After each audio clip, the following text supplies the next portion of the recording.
Welcome to the Lifetime at Work podcast, episode 22. My name is Greg Martin, and though I'm an entrepreneur based in Toronto today, I believe the journey to the perfect job is never ending. So in my spare time, I report this podcast where I like to explore other people and their careers. I talk to people from all backgrounds to tell the real stories about their jobs and why they do them. For you, it's a chance to meet different people, and if I'm doing my job right, who knows? Their stories may inspire your life or your future career in some way. And in this episode, I'm talking to a singer-songwriter whose music you've probably heard whether you know it or not, while his day job is something completely different. So let's play the intro music and begin.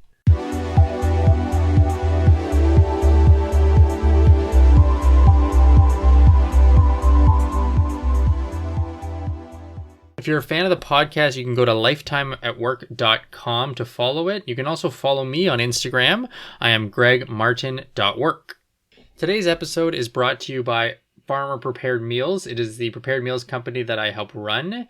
If you are living anywhere in Ontario for the most part and you are tired of cooking at home, you should completely check us out. We're an easy, affordable, all made from scratch, great way to save some time in any given night. So check out farmr.ca. You can order on there and use the promo code I know Greg to get a discount. I don't need a huge intro for this guest. His name is Tyler Schwende. He also goes by the name BRANT. That is his stage name and his artist musician name. And he is a mortgage agent by the day, and he also records music. He spent the beginning of his career after graduating from university becoming a musician and touring and writing music and really as a rock star, and then decided that though it was fulfilling in some ways, it was a struggle in others, and he wanted to get into a different field while still being able to sort of write music on the side. And so he now juggles both.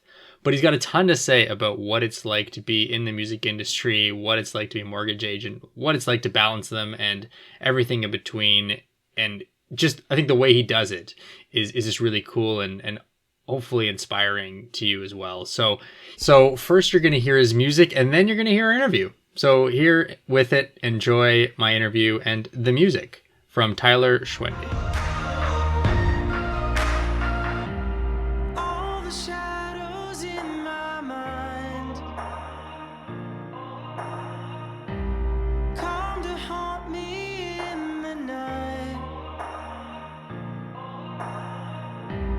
Just when I've got nothing left,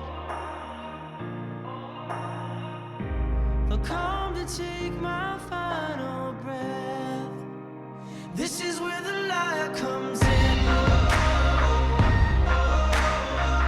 We all get lost along the way and fight to keep the dark at bay. I must break from this spell and tear this blindfold to the ground.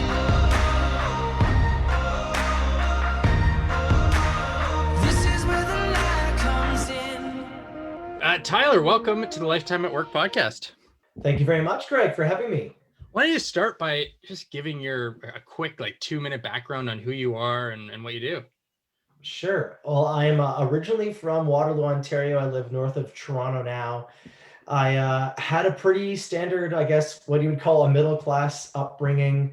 You know, I played high-level hockey in my teens up to about junior B level, if you know what that is.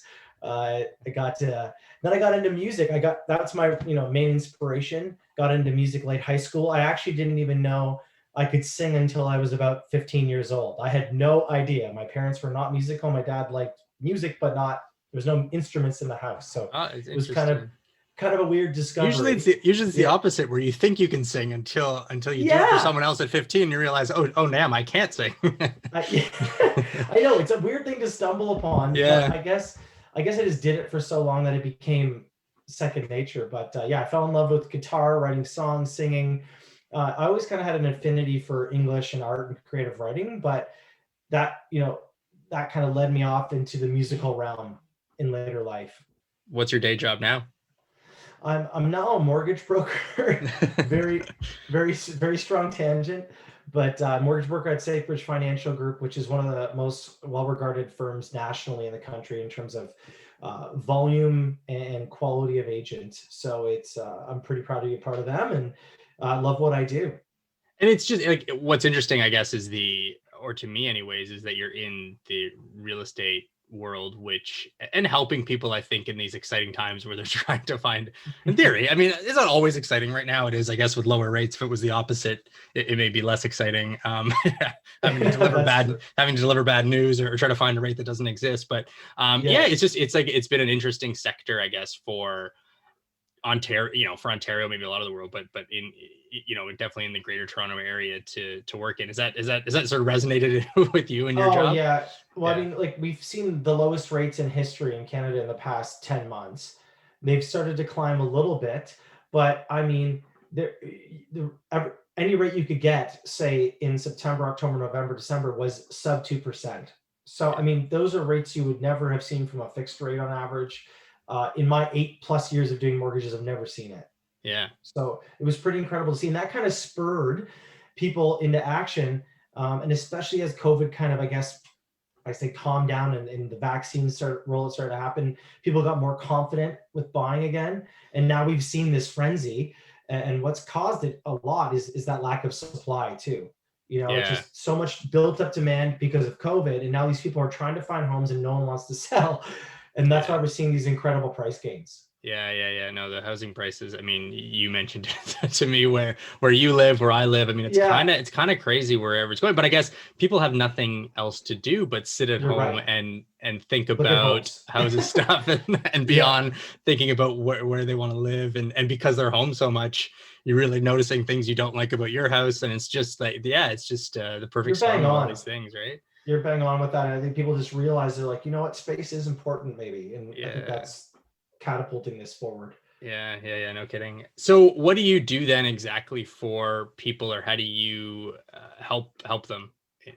That's great. So yeah, I mean, as a mortgage broker, I help people get mortgages and home equity lines of credit on their properties. Deal with a lot of first time, second home buyers. A lot of refinances were obviously popular this year to try to get out of a higher rate into a lower rate. That's kind of the thing I do to, I help strategize. I like to educate. I believe in high level service as a mortgage broker, and that's kind of, I guess, my niche. And so, what's interesting, and I think about your story, is that you also, like, the music part hasn't gone away per se No, from you, and you started in that. And I remember, so we went to university together. We didn't really know we knew a lot of the same people. We definitely had we talked and did. met, but we didn't know each other super well. But I knew you as, yeah, as a musician, as someone who I'd That's right. seen at, I don't even At remember the Wilf's. bars names, but maybe Wilf's, yeah, Yeah. at Laurier, in the bar. And so that just seemed like, to me, what you did. Like, it was almost like, oh, he already has this thing that he does. And it never really occurred to me, maybe till after that, that's a whole industry, and it's something very different than a mortgage broker. And you're kind of at the point now where you're sort of doing both of them. And so that is why that was sort of a lot of the pretext of wanting to have you on here to kind of talk about that, because I think you've done it in an interesting way. Like, I think you've done it in a cool way. And this is just me, observing from afar, but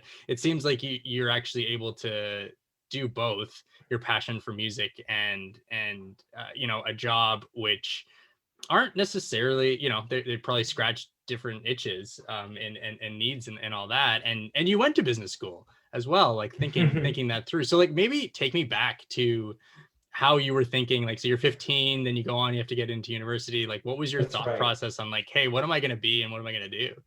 Yeah, it's funny. Like it's like anyone in high school, I think they kind of, I guess, get drawn to certain teachers. And my business teacher, in one of my classes, I just absolutely adored her. And I'm just like, you know what? Like, I really like this realm. I like the social side of business, the service side.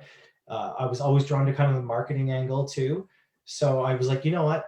I'm going to go to business school. It's kind of a multifaceted degree. You can kind of do anything with it. So I was like, well, and I got into Laurier, which is a good undergrad, and so I decided just to kind of, and I saved a ton of money because I was from Waterloo and going to school in Waterloo too. So that was pretty cool. But I mean, that's kind of where it all started. I wasn't really tying the music thing yet into business, and that sort of happened in my second year when I actually deferred my degree. I took the year off because I pursued playing music professionally and doing cover songs in bars and restaurants across Ontario, and I actually paid my tuition by playing these shows, Right. which I don't know if you knew that, but you knew me as the music guy, but I literally did it 3 to 4 nights a week. Maybe I did know that and I Yeah. forgot a little bit and now remember. And now it's like, yes, because It's it been a does make long sense. time. Yes, it does It's make been a long sense. time. So, what was it? So then what was that? So I guess just the performing part of it, because Yes. like and doing it night in and night out, like doing it multiple times a week, is that nerve wracking? Like, what's the feeling like? It kind of, subsided as I did it more. I Yeah. think I ended up playing in about from 2004 basically to 2015. So about 11 years. I think I played like over 1,500 shows. Jeez. Yeah. Yeah. So it was quite a lot of playing. And I guess after, initially always playing at a new place was always kind of a bit nerve-wracking. Didn't know what to expect, but overall, like I don't think the nervousness ever really goes away with anything. Yeah. So it was, whenever you're performing in front of people who have no idea who you are, uh, you just kind of do it. You don't even think about it anymore. It's almost this kind of this reflex. You just do it because you just have trained yourself so much to do it. But the nervous does not go away. Was it then like a dream of yours though to be on the stage, or do you like the music component of it, or what's the component of being a musician that you like? This is an awesome question because there's so many different components to what people like about music. And my big passion is writing, actually, writing music. I Yeah. love writing songs, and that whole part of being in the studio and, and creating something with someone else or by yourself. It's one of my passions. I also do enjoy performing. So I like tying, writing my own music, performing it. It is my favorite thing to do. Yeah. And so what did you think then, did you have the intention when you were doing this this year off tour Yeah. that, like, did you think, hey, or I guess how did you reflect upon that maybe at the end of that? Was that sort of like, okay, I got the experience, I played that out, now back to reality at school, or what or what was your takeaway? Yeah, but I think my parents were like, no, if you want to do this, it's like a 1 year deferral, and then you come back and finish your degree, because they were helping to subsidize a little bit of my tuition. It wasn't all fully paid. I should disclose that. Right. But I did pay for a lot of my own portion of it, playing music. But yeah, they were like, nope, you got to finish your degree, and I wanted to do that too. I wanted to get that under my belt. But I mean, this the kind of the musical dream kind of continued to rise through university. Like my goal was not to go and get, be an accountant at Deloitte or something like that, or get into finance immediately after university. It was like, I'm going to try to make a career playing music when I'm done with my degree. So like the bar thing, is that, like, how do you do it? How do you make a career out of a music that is one that is comfortable, or at least maybe even allows you to fulfill whatever the part of it, either performing a lot or writing a lot, or whatever? Yeah, what I would do is I would when I was done university, so like this is mostly like 2008 to say 2015 ish, 2014 period. I would basically spend my days writing my own music, recording, and then at night I would go and play cover shows to pay for the recording and basically to exist and live. So that was kind of like repeat every single 5 nights a week, doing that to kind of, I guess, subsidize my dream. And then I started getting into original music rock bands, touring Canada. I mean, like I played with the Trues and Marianas Trench and a bunch of big bands, like had regional radio success and placements in TV shows like Heartland and Degrassi and tons of stuff like that. But I mean, it kind of all circled back in the end. Like I liked playing cover songs, but my real passion is writing and playing my own. But you can't do that unless you're bringing in an income. So it was kind of like keeping the chops up, playing the cover gigs, but that got tiresome after a while. That is for absolute sure. Yeah. Well, because it's not your own songs, and I imagine, does it get tiring playing the same song that you know is going to please everyone, but maybe you're tired of it? Or I You always mean like wonder Sweet that. Caroline? You mean like Is that the Oasis one? Wonderwall? Right. Yes. Yes. You don't. Yeah, yeah. Or Wonderwall. Yeah, Wonderwall's a big one. Play Wonderwall. Right. Yeah, so that was, yeah, it did. And I mean, you kind of become, you just feel like you're just someone's like live jukebox. Yeah. So it did wear, and you know, the big thing was starting, you know, it was impacting relationships. It was impacting, you know, I was missing all my friends' birthdays because they, you know, I could never be there on a Saturday. Like that was a night for sure I was, you know, off gigging. Right. So that became very hard.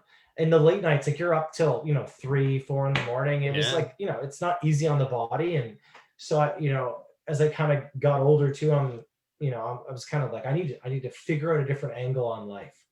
Yeah. Because, you know, you can try and then the rock kind of thing subsided. Like rock was popular, you know, in that period. And then it started to kind of, you know, fall out and became this, you know, rave kind of culture thing, music where that was really popular, like the Diplos and, you know, Right. um, like the David Guettas and stuff like that. That became really huge. So, you know, being a musician kind of changed, and you know, you try to give it your best shot. I just, you know, I felt like over that time, I still had not found my voice. Like I wasn't actually at a point where I was happy. This was like my true self-expression of music. You know, my best songs hadn't even been tapped in yet, in my opinion.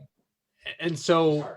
yeah, like how, I'm curious about that, in just you, what you're trying to get out of, like you mentioned, the writing and really liking that. Is that because it's a form of self-expression and you, or I don't know, what is it?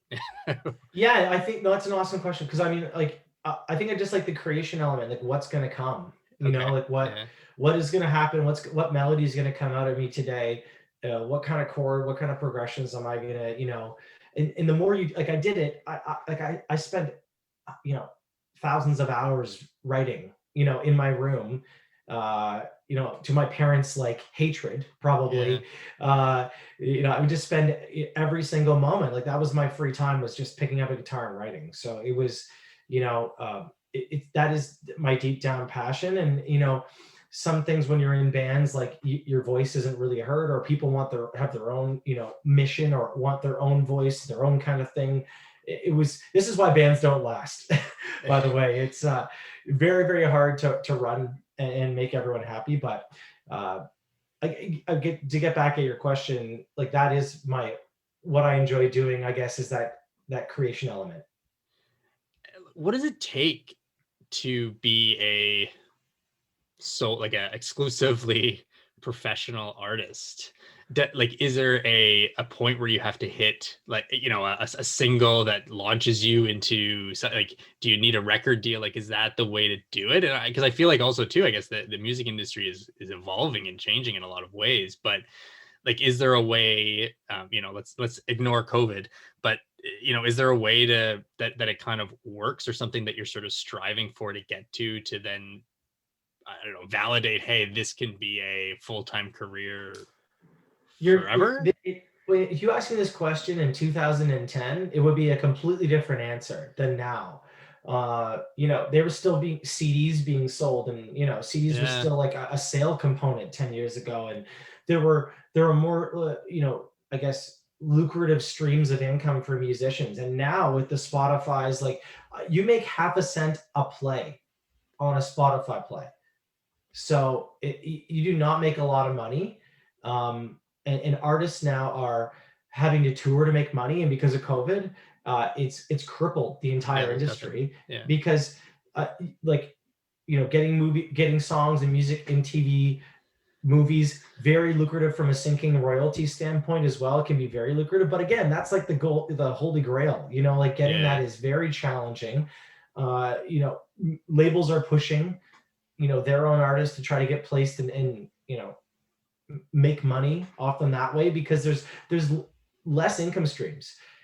It's easier for people to make music now. Like I have a recording studio in my basement that makes very high level music, you know, uh, and I guess the challenge now is that there's almost too much music for people Right. to kind of go through, and anyone can be a relatively good artist or make you sound like a relatively good artist. And I think in a world where you can't even network now, I think it's almost literally. I know a lot of musician friends have now transferred to day gigs, like driving, delivering packages or Yeah. other stuff, because there's no income stream unless there's like either you're way up there or you're way down here. There's kind of no in between. It's very Yeah. challenging now. There used to be kind of like artist development where there was like tiers, like you hit a bit, you're an indie band, your radio got picked up by a couple stations, they get picked up more, and that kind of leverages you to maybe like a minor label deal. You know what I mean? There was stages, there was tiers, but now that's like the Wild West. There's really no rhyme or reason why stuff happens now. It seems like social media followers is probably one of the biggest catalysts for labels now finding people. YouTube, Yeah. TikTok, Instagram, that's where they're looking, and they're looking at how many followers you have. That is a huge component. And that's not even the music. All like only a small component of it would be the music. It's probably That's like, right. hey, here's a brand around this. Oh, they happen to be a band, or this person happens to be a musician, but it's a bunch of other stuff.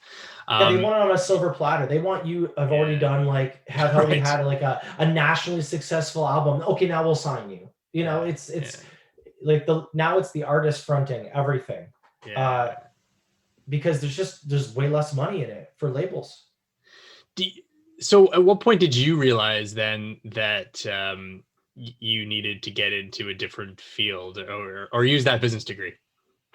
This is so I felt like I was already using it sorry, in a different way, I guess, or to get a job is what I meant.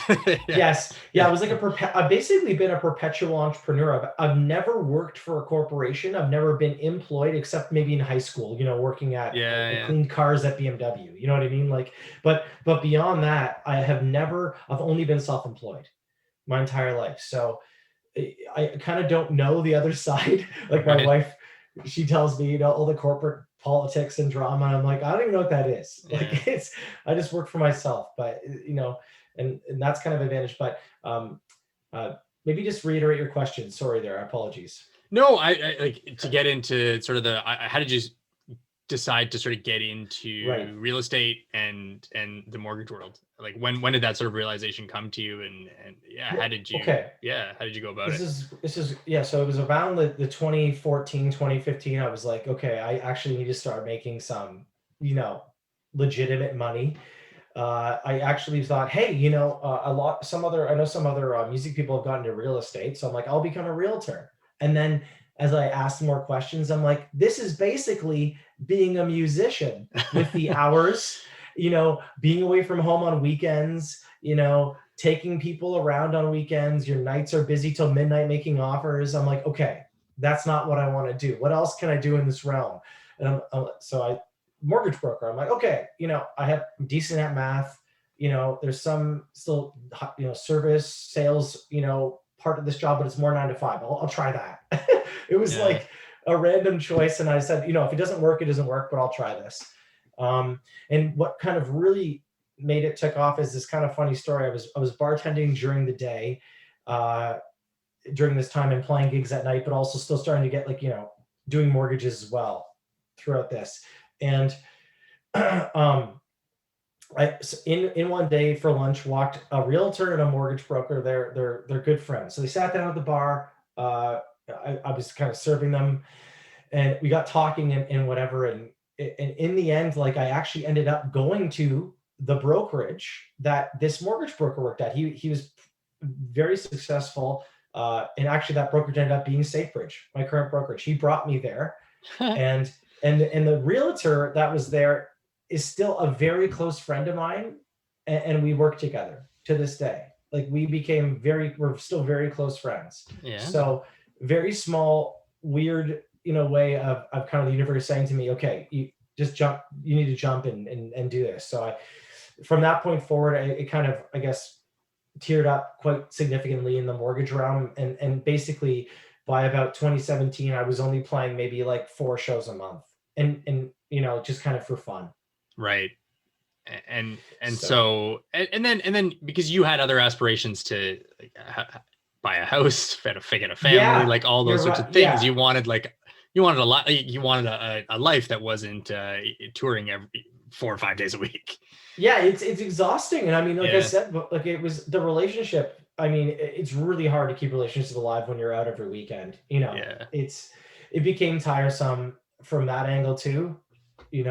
Cycling through relationship after relationship because well, like why can't you do this? Why can't you take the time off?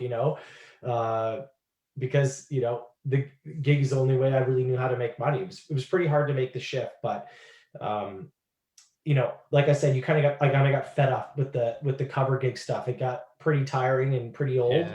And I thought, hey, if I get successful in the mortgage realm, I can cycle back and do music again, but only focus on my own music and writing. I'll be able to only do that because I don't have to rely on it for money. And that's kind of where I'm at now. Right. You don't have to, it's not all about Wonderwall Yes. anymore. It's not. That's yes. right. That's right. So, and yeah, you mentioned now, so how do you balance music now in your life? Like, does it, when you have time, you spend on it? Do you like carve out the time? How do you make sure that it's you mostly at night. keep the connection? Yeah, it's a lot at night. Yeah. When my daughter's in bed. I mean, like the last album I released under my new name's stage name's called BRANT, BRANT. If people want to check it out, BRANT, BRANT_music as the Instagram. Yeah. Yes, I will. I'll link to it. Can I play? Like, do you own the rights? Yeah, I'm 100% owner of all the BRANT music. Yes. So I could like play some in this podcast. Are you okay with that? If I give people an idea? Okay, I'll throw it in somewhere and just to give them a sense, and then I'll link to it on my stuff. But yeah, the one track Where the Light Comes In, off that EP called All in Your Head from 2016 did actually pretty well. It was on like Kim's Convenience. It was on Heartland. I think it had a couple other placements. It's not coming to mind, but it did pretty well. So check out Where the Light Comes In if you want to play that one. People might dig it. Yeah. So that in 2016 was the last time, and then I released another single in 2017, and no music has been released since. Because my daughter arrived in 2018, and we're expecting another kid, momentarily, basically. So oh, wow! Congrats. So I would say that the kids have kind of sideswiped the whole musical passion, but in the end, I still feel like that's what I need to be doing. Like, even though I love doing mortgages, and it's done very well for me, the music thing is like really the calling. And you can start getting your kids probably more involved in that too, I imagine, right? For like sure. Just a cool thing for your dad to be able to do. I mean, there's so many videos of like this dad-daughter, tandem that are amazing. I'm like, I need to teach right. my daughter. We have her I have a ukulele, and she likes to play that a lot. But I mean, she's just got to be interested in it. I think I'm gonna obviously try to push it on her, but they got to like it as much as I do. I need to have it more out. I think I've come to the conclusion I need to have the musical instruments more out, available to them. Right. Yes. Just to get it going, just to familiarize to, my kids have a drum of some sort, and it's not, I mean, there's not really music, but at least they kind of, they sometimes do a marching band and perfect. So it's sort of a and sort of musical, but it's just starting. They could be like, you're right. They could be like, I mean, not to compare myself, but like, discover it, find it at 15, it just, people have, and the thing is, when people say like, I can't sing, I'm like, anyone can actually sing.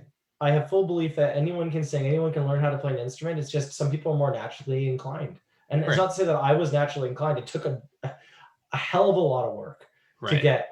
I just, was lucky to be around people in high school that were like, all like 3 of them went off to go to music in university. So I was literally around like teen prodigy musicians, for 3 years. And we just jammed in their basement every single night. Like, it was, that's the only way I was actually got better, in my opinion. I wouldn't be where I am today without them. So do you anticipate then, I mean, now it's nice, you have more time, more flexibility around what you do in in the mortgage, in the or sorry, you'll have more flexibility. You're gonna have 2 kids. It's gonna be even more taxing on your time. But when you sort of gain that back, like, do you see yourself as this just being kind of this really cool hobby? Is that how you think about it, that you get to do, or like how do you sort of think about it as, in terms of placing it in your life? Well, it's funny because like I don't think it ever will be like a hobby. I'm always gonna be like, okay, where can I like place this? Where can I, in It's deep more than that. down, Yeah. yeah, deep down, do I wish I was, playing to 2,000 people a night? You know, yes, yes, I do. I wish that's still what I hope will happen. Even if it's at age 45 or 50. You know, but you know, it's there is some reality checking happening. But great music is great music, and it will connect with people regardless of age, in my opinion. Yeah, and I guess the forms and all that, like, technology will change, but in theory, if people are willing and want to appreciate good music, then somehow we'll find it. Like, it's just right, Absolutely. like, whatever it is. If it's sometimes it means at a bar, sometimes I don't know, it's different forms, whatever it may be. But yeah, it's hard to see that art like that goes away, or isn't wanted, or isn't embraced by the world. I think maybe challenging times now for a lot of reasons, but Hmm. yeah, I don't know. I agree. I think that art is always going to be needed, and even if it doesn't transpire for musical success and a touring artist, Yeah, that's fine. But all I really want to do is, in a nutshell, is just write songs and hopefully people dig it. That's really what yeah, I enjoy doing. yeah, Yeah. yeah, yeah. So, what do you like then? I mean, so you're an artistically inclined person, but also have sort of a business inclination as well. Like, Hmm. you're sort of balancing those. What do you like about what you and dislike about your sort of your day job? Yeah, like I think one of the like there's so many pros, and there's not as many cons as there are pros. One of the things, being self-employed, like I make my own schedule. you know I have the ability to kind of craft out time to go work out. I can start my day when I want to start my day. I can stop my day when I stop my day. But at the same time, it's really hard to turn off when you're a commissioned Yeah, salesperson.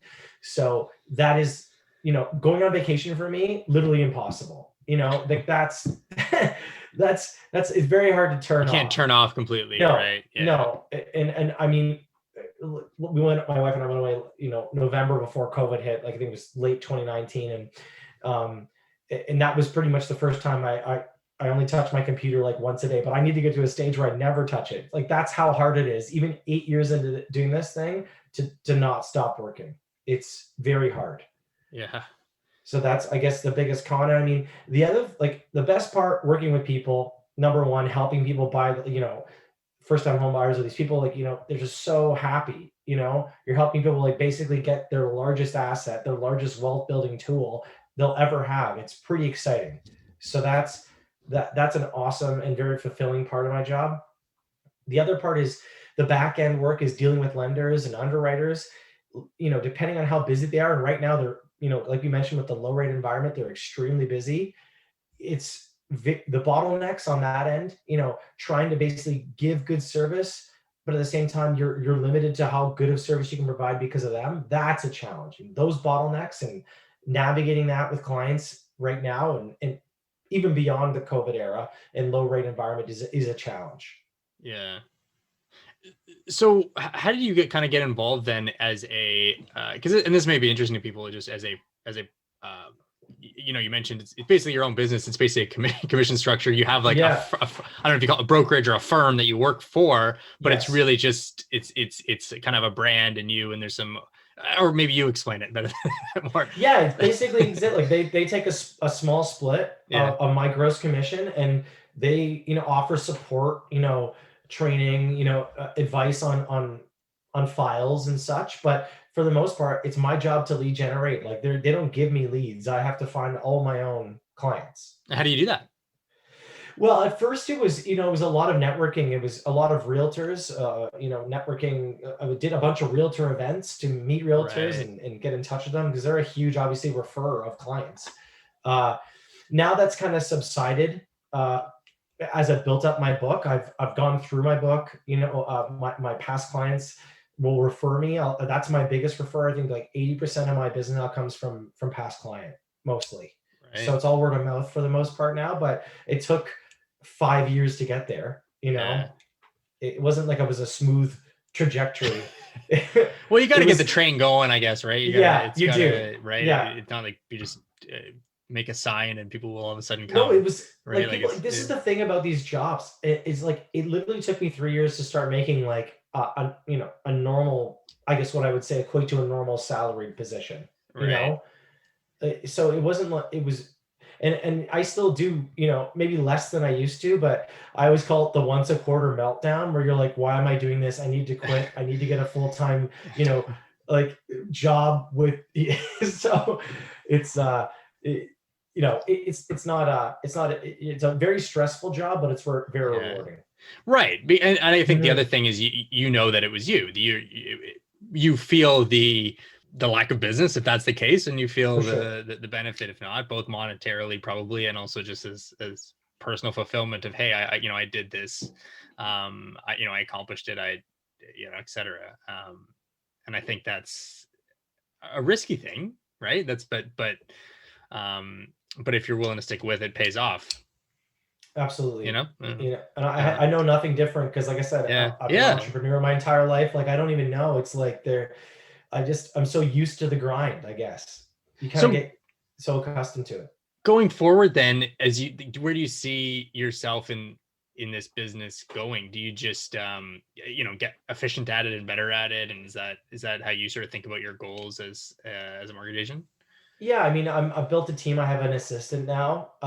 I might be trying to build the team further to help kind of, I guess, allow me just to focus on, client retention, basically the sales arm of it, the Yeah. networking arm that I enjoy doing the most, and let other people kind of do the underwriting and, document collection, which they already do. But there's a huge part of my job that is very admin based as a mortgage broker. Like there is Right. so, I don't know if any other listeners, but Greg, how much documentation is required when you get a mortgage. And thank goodness I passed that off to a assistant about 3 years ago now to start. So Yeah. that was a huge relief. But that helped me become more efficient. To kind of answer your question, I'm always looking for more efficiencies in this job, and especially with the new tech, leveraging a lot of these CRM platforms where it's, basically you have a secure portal you upload all your documents to, online applications, digital signing platforms. Now it's made my job so much more efficient, where I'm not even meeting with the clients. It's either phone calls or Zoom calls. Really, Right. now I don't even meet with people. Even before COVID, I didn't meet with people. Yeah. Yeah. Yeah. It's Yeah. just Yeah. I mean, it's all digital. because you want to be able to do whatever, like as big a Yeah, large of a economies of geography as scale. you can, right? Yeah. Yes, And if you're economies spending of your, scale. yeah, Yeah. I, And I, people appreciate it. They're like, I don't have time to meet. Like, who has time to meet at night? No one. So people are like, whatever. yeah, yeah, it's not. I've done the hard work. I bought the house now. Yeah, I know. um, so what advice do you have for people then who maybe have an artistic ability, maybe music, maybe not, but are thinking about how they're going to put their life together? Maybe their parents and their family and everything are supportive, maybe they're not, but what you've gone through it. What Mhm. advice would you have for them? On the mortgage side, Greg, or the music side? Sorry. No, I guess I'm balancing that Okay. desire to be an artist, but really just I guess more than anything finding a balance in your life of but yeah, if you have an artistic ability, and like what do you do with that today when maybe we're living in a world that doesn't necessarily always put a high enough value on that. Yeah, no, I think it's become challenging to monetarily achieve in music now. I think Yeah. that's become a huge, and a lot of artists have complained about it. I mean, since the Napster days, artists have been, this is going to destroy, our incomes. So, and it kind of gradually has continued to. But it doesn't mean that you still can't be successful as an artist. I think people still love live music and crave new music, and they need it in their lives. Um, as an artist kind of coming up, I think networking is still key. Like, like utilize the socials, utilize the Instagrams, and find producers and other artists you really like in your area and try to co-write with them and network with them. I think that's um, a lost kind of art, a little bit. And that's kind of how I became successful in music, because I was not afraid to talk to people and stop bugging people over email and phone calls. And because if you want it, if you want to connect, like people will either say no, or they'll say, okay, fine, I'll give you a shot. Right. So if that's one piece of advice, is like, if you really want to work with somebody that you think is going to catapult you, is to not stop trying to connect with them, try Yeah. to, and if it doesn't work, then then try someone else, but just don't give up, once you hear no's, because you're going to hear a lot in music. Like in the industry, I heard so many no's as an artist. Like, your songs aren't catchy enough. Like, it doesn't, like, the list goes on, Yeah. So Yeah, you've got to be able to take harsh criticisms, I imagine, in the business of everything, right? Your look, what you say, how your art. Yeah, it must not be easy. Um, no. I'm in the food world, and it's hard. I don't even make the food. I struggle with with the negative reviews or anyone commenting on it. You just gives you this feeling, and I don't know how to translate that to actual Oh, I think it's the same feeling. like It's the same feeling as an artist. If someone yeah, comments on your YouTube video, they're like, like, what is this artist doing? This song sucks. It's like, why? Like, why? yeah. Why do you feel it? And you personally, I can only imagine people who are high level famous musicians, and they have to deal with that. Like, this is it's a crippling thing for a lot Yeah, of people. but it's just this disconnect of you for some reason people not realizing that there's a real person And or a how real much time it company took to or do it, or how yeah, much like you invested of your life to get there. Like, yeah, people, like, yeah, I think that's one of the biggest problems. I mean, we don't have to dive into that, but I no, think yeah, being an artist in this world has been a bit trivialized now, to some extent, to Spotify streams. And it's become, I think, more challenging for artists. That's for sure. To be mostly from just a pure monetized level, as you said, Greg. Like, I don't think we put the same value on art like we used yeah, to. right, right. And it's probably not part of our culture in the same way, but it's interesting because you did mention it before about this dance music craze, and I immediately think about all these Vegas residencies and Hmm. just these huge, so like there's money in it in certain ways, but it moves in such large amounts to certain place, It to sways by various, genre, like, yeah, like it's yeah, crazy. you had the big dance, like the David Guettas of the world, in that, 2015 to 2018, 20, and then hip hop really came in, with like the Post Malones and all these different rappers and stuff like that. So, like, that's kind of exploded now too. So it kind of, the money in the music industry does follow these trends. And Yeah, if you as an artist don't necessarily line up stylistically with them, then tough luck. It's really a lot of luck with what, you catching a trend before it's even, like, look at a Mumford and Sons. They kind of brought back that whole folk rock kind of genre.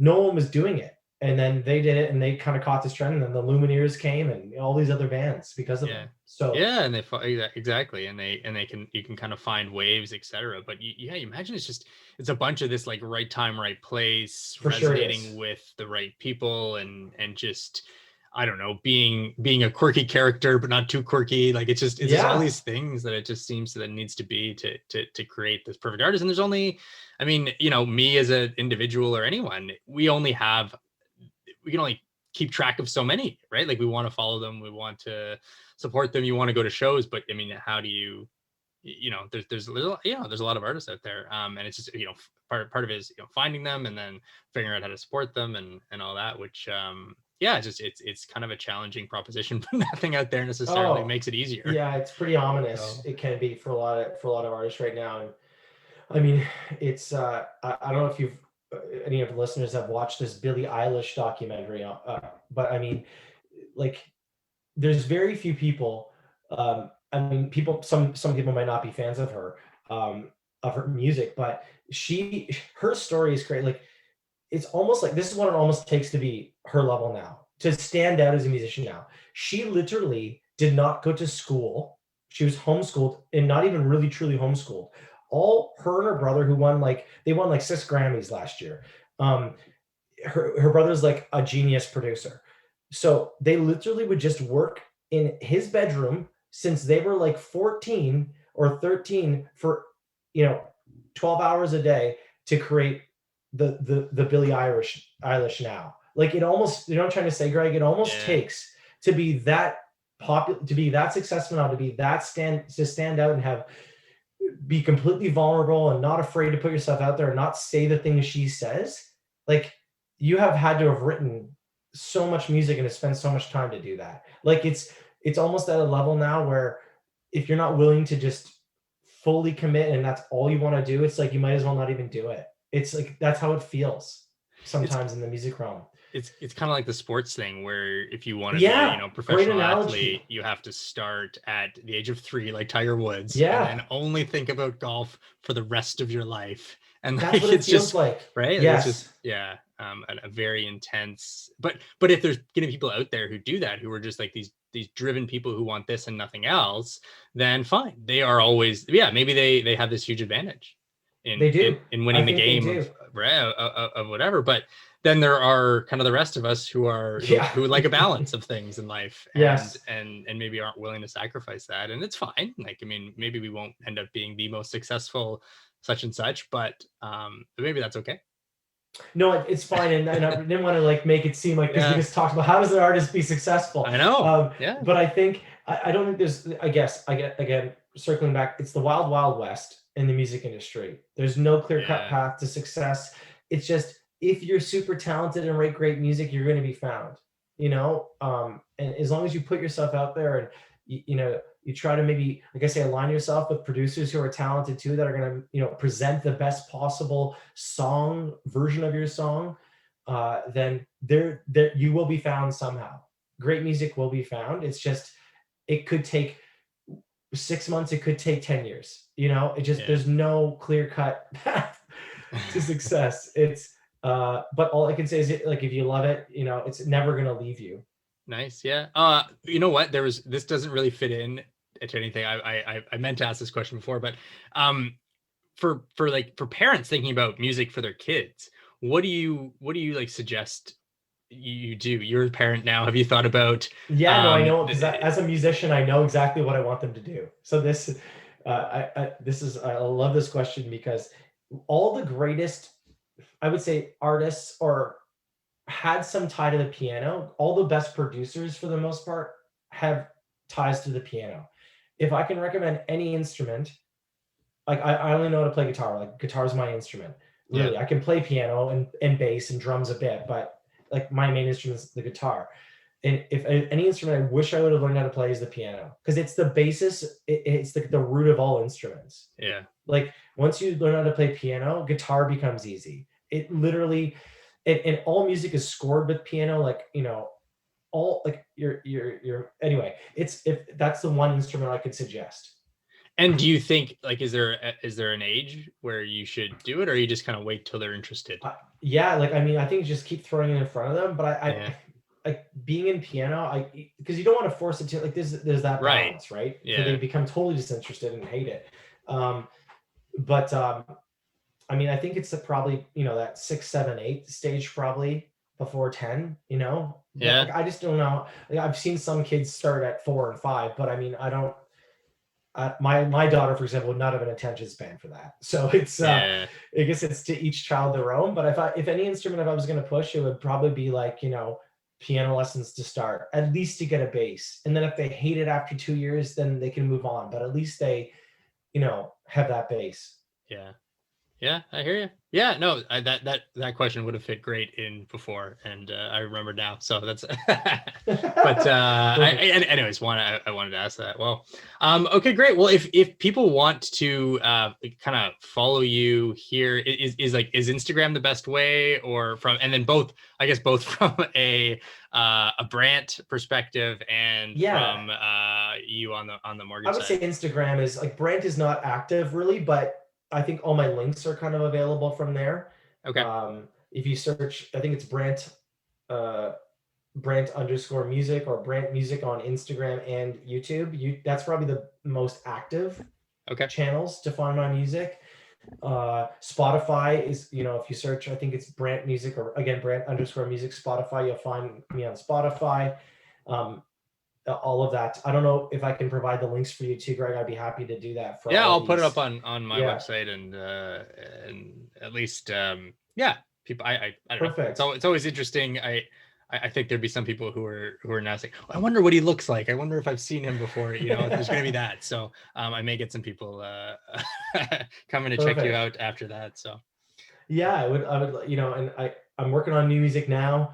So hopefully there's, maybe at least a single or two out this year. It's in the works. It's with a baby number two on the way. Who knows what wrench that will put into it? But the hope is more music comes, and if anyone needs a mortgage, I'd be happy to help.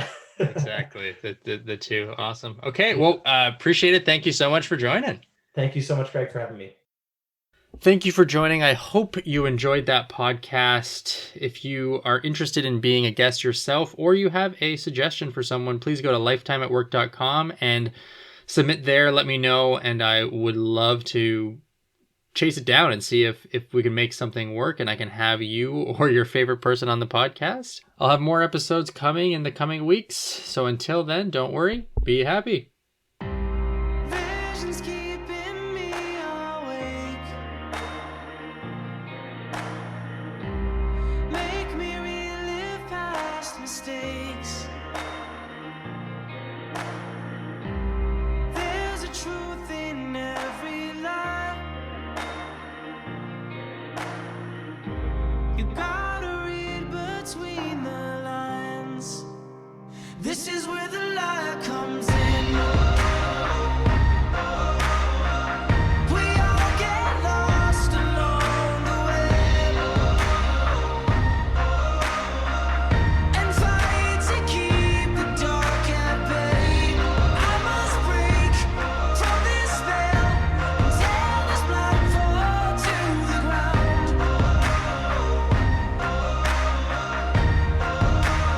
This is where the light comes in.